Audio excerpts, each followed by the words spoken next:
আসসালামু আলাইকুম এভরিওয়ান। মনের লেখন গল্পের দ্বিতীয় পার্ট। তো চলো বেশি কথা না কইয়া গল্প শুরু করা যাক। সুমন বলতে লাগলো, চটটা না দিলেও পারতি দীপু, নতুন একটা মেয়ের সাথে এমনটা করা ঠিক হয় নাই।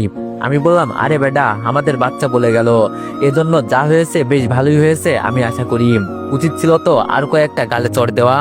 মাঠ থেকে আমার বান্ধবী এসে বলতে লাগলো, ক্লাসে গেলে মজা বুঝতে পারবি, যে এই মেয়েকে মনে হয় না যে আজকের পর থেকে তুই ক্লাসে আসতে পারবি। আর তোর বাবা এই কলেজের প্রিন্সিপাল হলো কবে থেকে রে? আমি শার্টের কলার বাঁকিয়ে বললাম, এটা হলো চাপা বান্ধবী, বুঝলি, যা সবাই বলতে পারে না।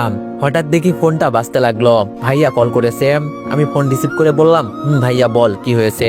ভাইয়া বলল, তোর ফোনে একটা ছবি দিচ্ছি, তুই ওটা দেখে মেয়েটাকে স্টেশন থেকে নিয়ে আসিস। মেয়েটা রাতে নাকি রওনা দিয়েছে, তোরে বলতে আমার মনে ছিল না। তুই এখন স্টেশনে চলে যা, আর এটাই হলো নতুন কাজের মেয়ে। আমি বললাম, আচ্ছা ভাইয়া যাচ্ছি। ফোন কেটে দিয়ে ভাইয়া একটা পিক দিল। পিকটা দেখে আমি একটু অবাক হলাম। এটা তো পিচ্ছে একটা মেয়ে, তবে মুখে কেমন জানে একটা মায়াবী মায়াবী ভাব আছে। সুমন বলল, কি হয়েছে রে দীপু? আমি বললাম, তোরা থাক, আমাকে এখন একটু স্টেশনে যেতে হবে। আমি এই কথা বলে বাইক নিয়ে স্টেশনে চলে গেলাম। বসে আছি অনেকক্ষণ হলো, কিন্তু ট্রেনের আর কোনো খবর নাই। জীবনে কোনোদিন কারোর জন্য অপেক্ষা করি নাই, কেমন যেন বোরিং লাগছে সবকিছু। আজকে শুধু ভাগ্নির জন্য এত কষ্ট করছি, মামা ডাক শোনার ইচ্ছা কার না থাকে বলেন। এই তো ট্রেন চলে এলো। আমি দাঁড়িয়ে দাঁড়িয়ে মেয়েটাকে খুঁজছি, কিন্তু ওকে তো কোথাও দেখতে পাচ্ছি না। ধীরে ধীরে সবাই চলে যাচ্ছে, কিন্তু মেয়েটাকে তো দেখতেই পাচ্ছি না। ভাইয়া কি আমাকে ভুল তথ্য দিল নাকি? হঠাৎ দেখি এক কোনায় দাঁড়িয়ে একটা মেয়ে কি জানি খোঁজাখুঁজি করছে। আরে হ্যাঁ, এটাই তো সেই মেয়ে, যাক তাহলে পেয়ে গেলাম। আমি হেঁটে হেঁটে মেয়েটার কাছে গেলাম, গিয়ে মেয়েটার হাত ধরে বললাম, চলুন এখন আমার সাথে। মেয়েটা অবাক চোখে আমার দিকে তাকিয়ে বলল, চলুন মানে আপনি কে? আরে আমি কে মানে, আমি তো নিতে এসেছি তোমাকে, আমার সাথে এখন তাড়াতাড়ি চলো, দেরি হয়ে যাচ্ছে আমাদের। এমনি এতক্ষণ ছিলাম তোমার অপেক্ষায়।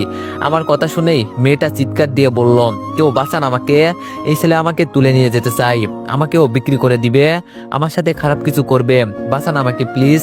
এই পর্যন্ত মেয়েটা বলে থেমে গেল। আর মেয়েটার কথা শুনে আশেপাশের মানুষগুলো আমার দিকে এগিয়ে এলো। আর পাবলিকের কি মার, চিৎকার করব সেই সময়টাও আমাকে দিচ্ছে না, এমন ভাবে মারতে লাগলো আমাকে। এক সময় পুলিশ এসে সবাইকে থামিয়ে আমার হাতে হ্যান্ডকাপ লাগিয়ে বলল, অসহায় মেয়ে পেলে মেয়েদের সাথে নষ্টামি শুরু করিস, আজকে তুই জেলে চল, তোরে দেখাচ্ছি আমরা কি জিনিস। আমি ব্যথার যন্ত্রণা সহ্য করতে না পেরে বললাম, বিশ্বাস করেন স্যার, আমি তো ওকে। একটা পুলিশ বলল, তুই চুপ থাক, তোরে আমরা পরে দেখছি। এই কথা বলে আমাকে পুলিশের জিপে তুলে নিল।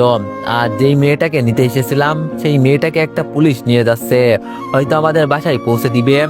আর এইদিকে বিপদে পড়ছি শুধু আমি। আহা, পাবলিকের কি মার বাবা গো, সবকিছু এখন ব্যথা করে, হাঁটতেও পারি না ঠিক মতো। পুলিশ আমাকে নিয়ে থানায় চলে গেল, আমাকে জেলের ভিতরে ঢুকিয়ে বলল, আজকে তোরে গরম ঠান্ডা মিলিয়ে সবকিছু থেরাপি দেওয়া হবে, রেডি থাক। পুলিশের কথা হেই সবাই কেমন আছেন? আপনারা তো আমার ফেসবুকে নানা ধরনের গল্প শুনে অভ্যস্ত, কিন্তু আজকে আপনাদের জন্য আরো বড় একটা চ্যালেঞ্জ। চলে আসুন আমার ইউটিউব চ্যানেলে, যেখানে আমি করি দারুণ সব মুভি এক্সপ্লেন গল্প। এখানকার গল্পগুলো শুধু মজার না, অনেক ইন্টারেস্টিং, অনেক রহস্যে ভরা, আর আপনাদের জন্যই বানানো।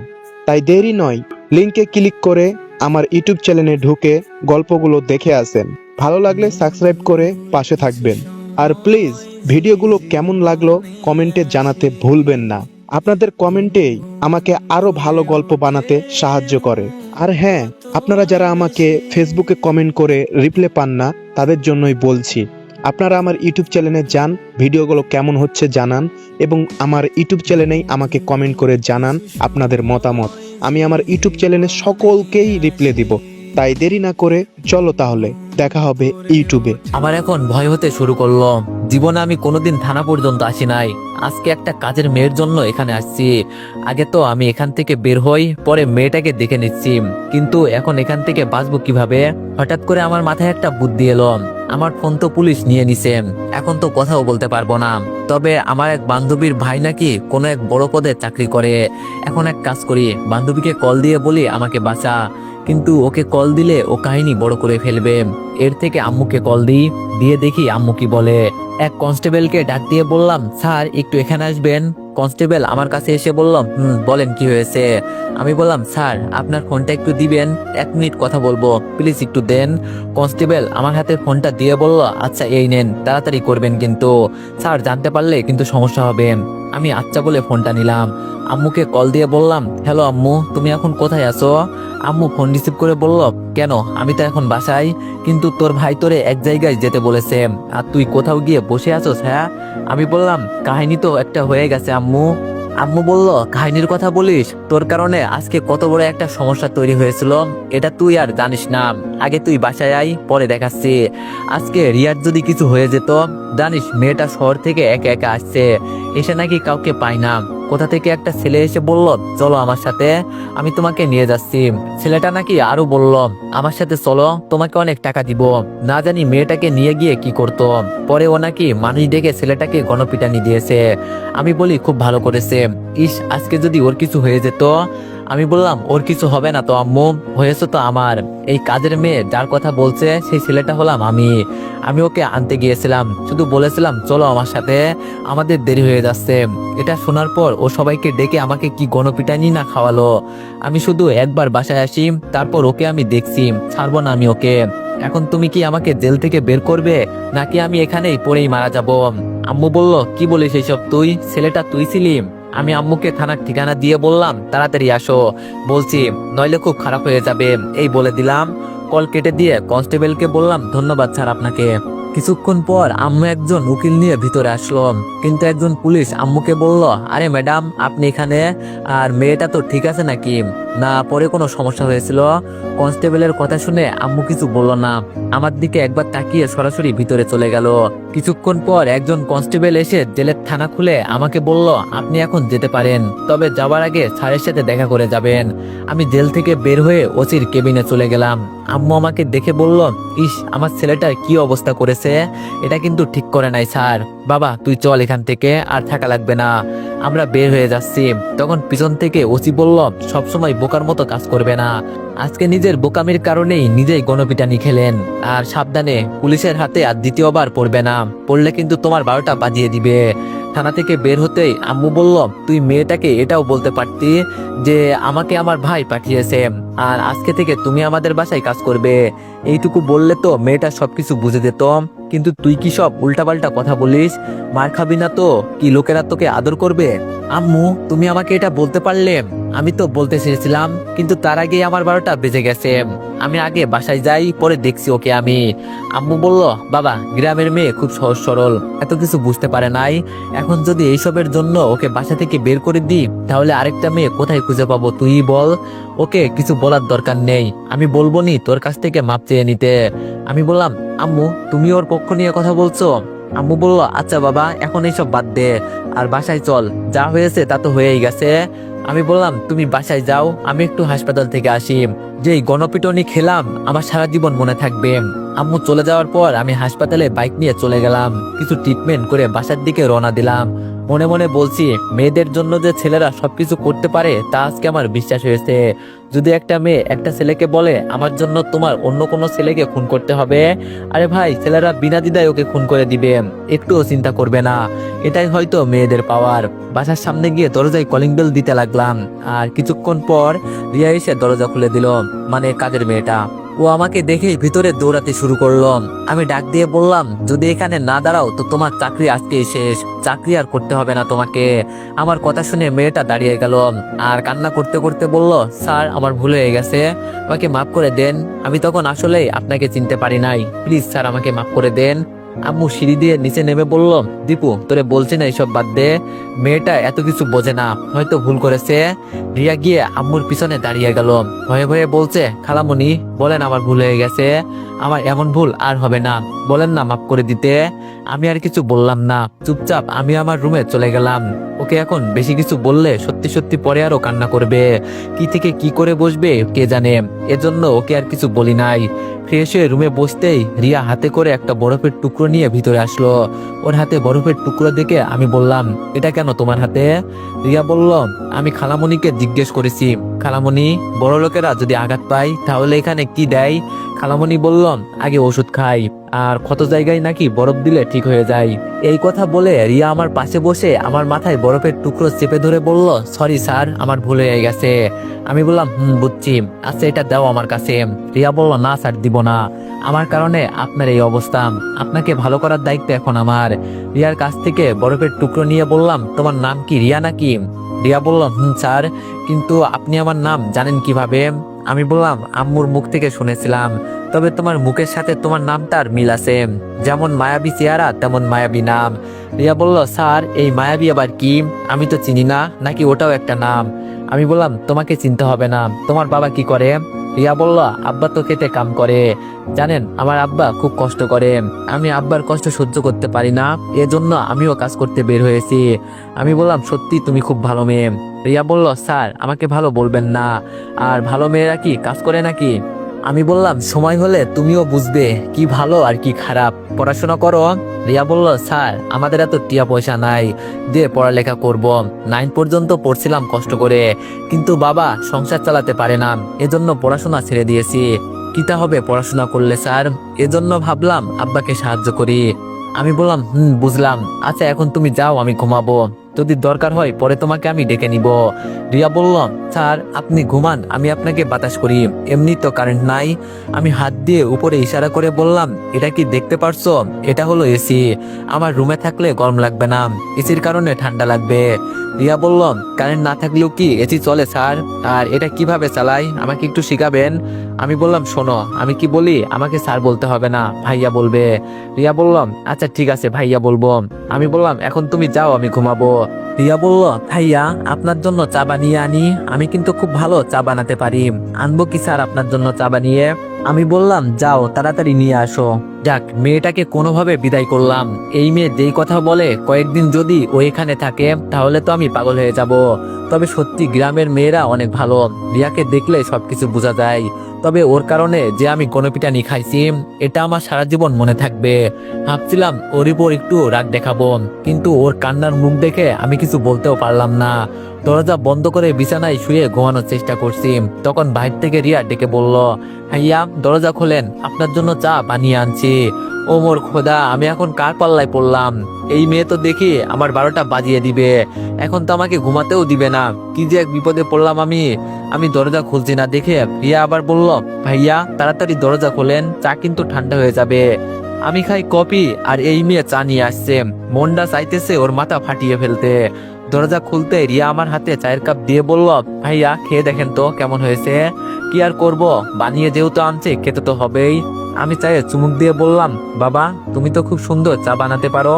রিয়া বলল, ধন্যবাদ ভাইজান, আমার আম্মুর কাছ থেকে আমি চা বানানো শিখেছি। এই মেয়ে তো আমাকে পাগল বানিয়ে দিবে, একবার বলে ভাইয়া আরেকবার বলে ভাইজান। আমি এবার বললাম, ভাইয়া বলবে, শুধু ভাইয়া, অন্য কিছু না। রিয়া বলল, আচ্ছা ঠিক আছে ভাইয়া, এখন বলেন আপনার কি আরো কিছু লাগবে? আমি বললাম, না আমার এখন আর কিছু লাগবে না, তুমি এখন যাও। রিয়া বলল, ভাইয়া আমি কিন্তু খুব ভালো বিরিয়ানি রান্না করতে পারি, আপনাকে কিন্তু বিরিয়ানি রান্না করে খাওয়াবো, তবে আমার এখন যেতে হবে। দাদি বলল, মাইকে নাকি দুধ খাওয়াতে হবে, পরে খালামণিকে সাহায্য করতে হবে, রান্না করতে হবে, কাপড় ধুইতে হবে, পরে যেন আর কি বলল। আমি বললাম, এই মেয়ে দিব কিন্তু এখন মাথায় একটা, এত কথা বলা লাগে, এখন যাও আম্মুর সাথে কাজ করো গিয়ে। আমার কথা শুনে রিয়া মুখ কালো করে দাঁড়িয়ে আছে। আমি আবার বললাম, কি হলো, যাও না কেন, আমি এখন ঘুমাবো। রিয়া বলল, ভাইয়া চায়ের কাপটা নিতে হবে না? আমি বললাম, এই কাপটা তোমার মাথায় ফাটাবো, যাও এখান থেকে বলছি। রিয়া আর কোনো কথা বলে নাই, ভয় পেয়ে চুপচাপ চলে গেছে। রাতে সবাই মিলে খাবার খেয়ে সোফায় বসে আড্ডা দিচ্ছি, তখন আমার দাদি বলল, দীপু আমি একটা সিদ্ধান্ত নিয়েছি এবং এটা তোর মানতে হবে, কারণ আজকে এই সবকিছুর পেছনে তোর হাত আছে। দাদির কথা শুনে আমি একটু অবাক হলাম। আমি বললাম, কি এমন হয়েছে দাদি যে আপনি এইভাবে কথা বলছেন? দাদি রিয়ার কোল থেকে মাইকে নিয়ে আমার কাছে দিয়ে বলল, ওর মা ওর ভবিষ্যতের কথা চিন্তা করে নাই, ওকে এভাবে ফেলে চলে গেল, ওর বাবাও বাচ্চাটাকে আমাদের কাছে দিয়ে দিল। ও বড় হয়ে কি পরিচয় দিবে? যখন বড় হবে তখন বলবে আমার বাবা মা কোথায়, তখন কি আমরা বলতে পারবো যে ওর মা ওকে ফেলে চলে গেছে আর ওর বাবা ওকে আমাদের দিয়ে দিছে? বলতে পারবো আমরা এমন কথা? দাদির কথা শুনে আম্মু বলল, তাহলে আম্মা আপনি কি বলতে চান, আমার নাতিকে আমরা অন্য কারো কাছে দিয়ে দিব? দাদি আম্মুকে বলল, বৌমা আমি সেটা বলছি না, ওকে আমরা বাবার পরিচয় দিয়ে বড় করব। আমি বললাম, তাহলে কি আমরা দুলাভাইয়ের কাছে ওকে রেখে আসবো?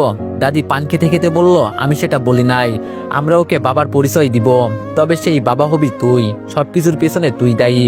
তোর বোনকে তোর কথা শুনে বিয়ে দেওয়া হয়েছে, আর এই মাইকে নিয়ে আসছি তোর কথা শুনে, এখন ওর দায়িত্ব নিবি তুই। যেই মেয়ে আমাদের কথা না শুনে চলে গেছে তাকে আমরা ত্যায্যপুত্র করে দিলাম। আম্মু দাদির কথা শুনে বলল, আপনার মাথা খারাপ হয়েছে আম্মা? কি বলেন এইসব? আমার ছেলের জীবনটা আমি কি এই বয়সে নষ্ট করতে চাই? পরে ওকে কোন মেয়ে বিয়ে করবে? দরকার নেই আম্মা, যেভাবে আছে সেভাবেই থাক, পরে বড় হলে দেখা যাবে কি করা যায়।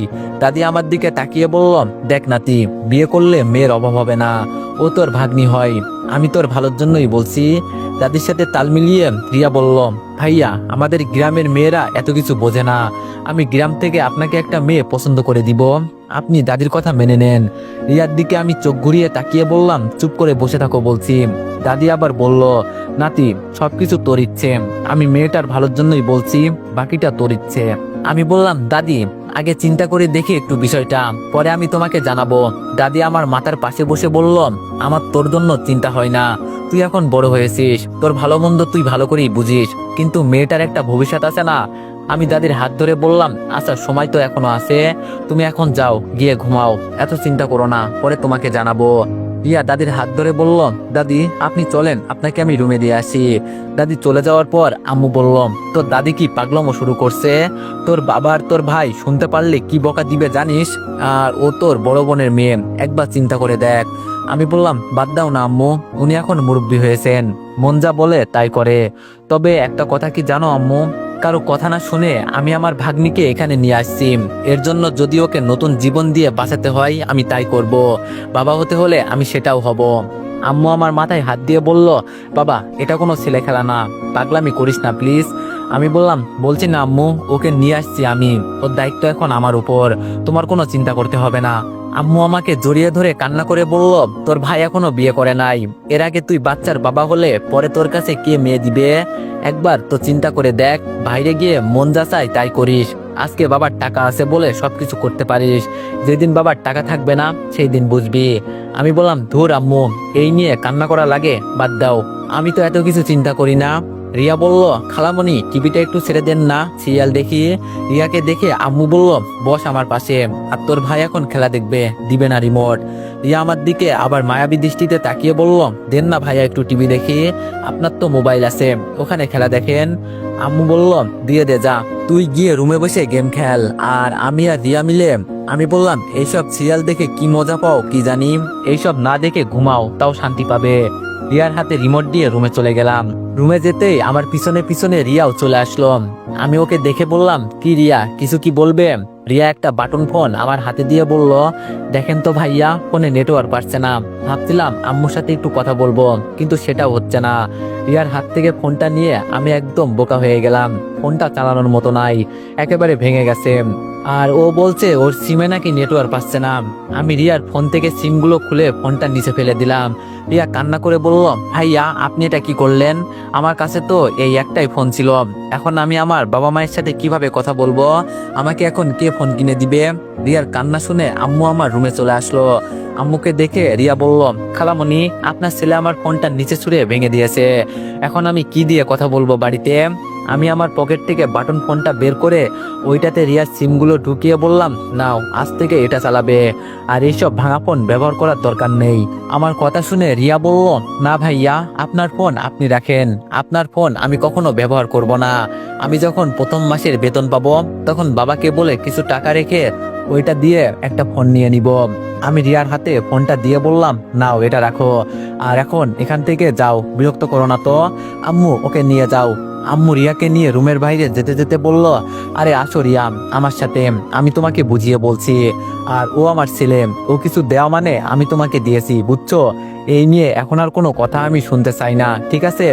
আম্মু চলে যাওয়ার পর সুমনকে একটা কল দিলাম। সুমন ফোন রিসিভ করে বলল, মামা তোর জন্য একটা সারপ্রাইজ আছে, তুই কালকে কলেজে আয়, আমাদের সাথে যা কিছু হয়েছে আমি মনে করি তোর সাথে আরো বেশি কিছু করবে। আমি বললাম, তোর কথাগুলো আমি বুঝতে পারি নাই। সুমন বলল, এত কিছু বুঝতে হবে না, তবে তোর সাথে আমরা একটা বাজি লাগাতে চাই, অবশ্য তুই যদি রাজি থাকিস। আমি বললাম আগে বল শুনি কি এমন বাজি। সুমন বলল কালকে ভার্সিটিতে আই, পরে বলছি। সুমনের সাথে আরো কিছুক্ষণ কথা বলে ফোনটা কেটে দিলাম।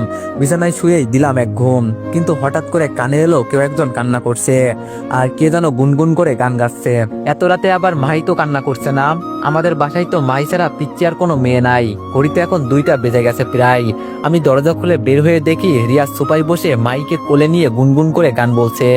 এত রাতে এই মেয়ে এখানে কি করে, এটাই তো বুঝলাম না। তবে আর যাই বলি, রিয়ার কণ্ঠটা কিন্তু সেই। আমি একটু দূরে দাঁড়িয়ে রিয়ার গান শুনছি, বেশ ভালোই লাগছে। হঠাৎ রিয়া আমাকে পেছন থেকে দেখে একটু ভয় পেয়ে বলল, ভাইয়া আপনি এখানে কি করেন? আমি বললাম কি আর করব, তোমার গুনগুনের শব্দ শুনে উঠতে হয়েছে।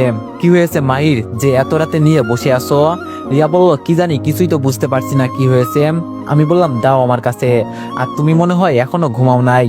রিয়া বলল, ভাইয়া আমি এখানে কাজ করতে এসেছি, আর এর জন্য যদি আমার সারা রাত কাজ করতে হয় আমি সেটা করতেও রাজি আছি। মাইকে কোলে নিয়ে রিয়ার মাথায় হাত দিয়ে বললাম, সবকিছু বেশি বেশি বোঝো, এই বয়সে তোমার ঘুমের দরকার, ঠিক আছে? এখন যাও গিয়ে ঘুমিয়ে পড়ো, আমি ওকে দেখছি। রিয়া বলল, কিন্তু ভাইয়া খালামণি তো পরে আমাকে বকা দিবে। আমি বললাম, আরে তোমাকে আমি যেতে বলছি না, যাও গিয়ে ঘুমিয়ে পড়ো, সবকিছু আমি দেখবনি। রিয়া আচ্ছা বলে চলে যাচ্ছে। হঠাৎ পিছনে তাকিয়ে বলল, ভাইয়া দরজা খোলা রাখবেন কিন্তু, যাতে সকালে মাইকে নিতে পারি। আমি আচ্ছা বলেই রিয়া চলে গেল। আমি মাইকে নিয়ে আমার রুমে চলে গেলাম। ওকে বিছানায় রাখতেই ঘুমিয়ে গেল। মনে মনে বললাম, হায় রে আপু, আজকে তুই তোর মেয়েকে রেখে অন্য কারো হাত ধরে চলে গেলি। এখন তো আর বুঝলি না, কিন্তু একদিন ঠিকই বুঝবি আমি কি ছিলাম। তোর ছোট ভাই হয়েও বড় বোনের জন্য সবসময় ভালো কিছু চাইতাম, কিন্তু তুই নিজের কপালে নিজেই কুড়াল দিলি। মায়ের পাশে শুয়ে আমিও ঘুমিয়ে গেলাম। সকালে রিয়ার ডাকে ঘুম ভাঙলো। রিয়া আমার দিকে তাকিয়ে বলল, ভাইয়া আপনি উঠে গোসল করে নেন, আপনার শরীরে মাই তো হিচু করে ভিজিয়ে দিয়েছে। আমি বলে ওয়াশরুমে চলে গেলাম। গোসল করে রুম থেকে বের হয়ে টেবিলে বসতেই আম্মু বলল, দীপু তোরে একটা কথা বলবো ভাবতেছি। বলবো কি? আমি বললাম, কি এমন বলবে শুনি বলো। তো এভরিওয়ান, নেক্সট পার্টের জন্য সবাই একটু বেশি বেশি লাইক আর কমেন্ট করে দিও। ধন্যবাদ।